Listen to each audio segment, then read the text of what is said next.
Dear, magpapainting tayo ng The Starry Night. Na-enjoy ko tong mini-series natin kasi maliit, madaling gawin. Gagawa lang tayo dito na pa-swirl na cypress yata yung tawag yun sa puno na yan. And yung sa sky, isang malaking na swirl at dun sa ibaba, maliit naman.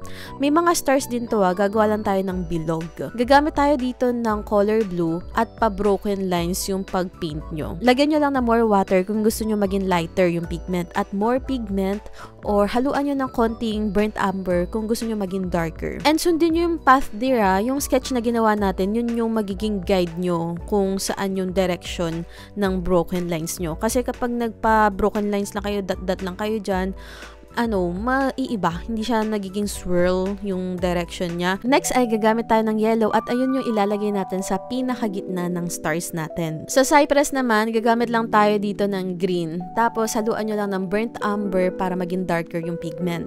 And then, gagamit tayo ng burnt amber at haluan nyo ng red at yellow ochre para maging grosse na yung datingan. Dun sa village, gumamit lang ako ng darker blue at in-outline ko lang at konting pasada ng shading dun sa loob. And then, gamit lang kayo ng yellow para sa ilaw.